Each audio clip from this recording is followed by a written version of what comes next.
Good morning. We are continuing with Save Me a Seat, my bookmark, and we're on chapter 28.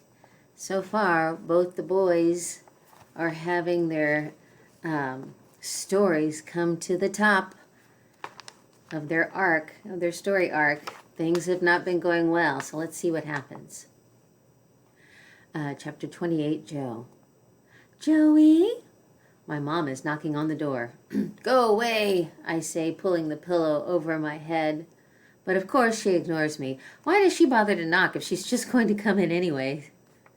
You didn't eat your breakfast, so I made you a peanut butter and jelly sandwich, she says. She sets the plate on my nightstand along with a glass of milk. I'm not hungry, I say from under the pillow.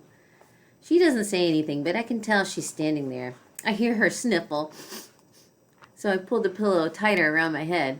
I've heard enough crying for one day. I have to go to work, my mother tells me. Your dad's downstairs if you need anything. I'll be back later. After she leaves, I come out from under my pillow. I look at the sandwich, but I'm not really hungry. All I want to do is go back to sleep, so I won't have to think about anything. Mia is staring at my peanut butter and jelly sandwich, whining. I pull off one of the crusts and toss it to her.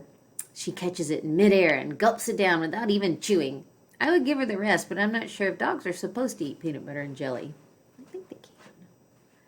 I can't fall asleep, so I get up and play a couple of games of Brick Breaker on my computer. Then I finish reading the last few chapters of Bud Not Buddy. If the other books this Christopher Paul Curtis guy has written are as good as this one, I'm going to read them all. My appetite must be coming back because I drink my milk and eat the rest of the peanut butter and jelly sandwich. And when I'm done, I'm still hungry. Thursday is macaroni and cheese day at Einstein. That's the only part of school I'm sorry to miss today. A little mac and cheese would really hit the spot about now. My mom usually keeps a couple of boxes of the instant kind in her pantry. But if I go downstairs, I might have to hear round 2 of my dad's stand on your own 2 feet lecture. Instead, I decide to do a page of math problems so I won't fall behind. Right when I think I'm in good shape, I suddenly remember the personal collection assignment Miss Beam gave us. It's due tomorrow. Crud! Mrs. Beam had reminded us about it yesterday, and this time I'd managed to write it down, which is lucky because it turns out that it wasn't a personal collection she wants. It's a personal reflection. That's different. We're supposed to pick some object that represents who we think we are, and then write something on an index card about why we chose the object. This is exactly the kind of touchy-feeling stuff I can't stand. What am I supposed to do? Bring in a pair of earplugs and write I have APD on the card? I hear a sound in the hall, and when I turn around, I see a white envelope slide under my door. It is my name written on the front in capital letters, Joe. I'm not sure if I even want to open it, but my curiosity wins out.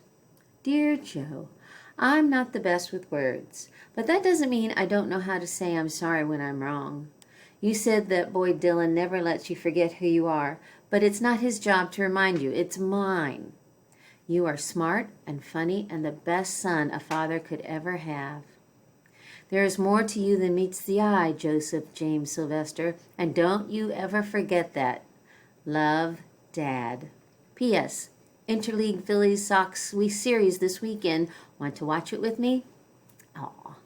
I read it 3 times. It's the first letter my father has ever written to me, and it takes a while for the words to sink in.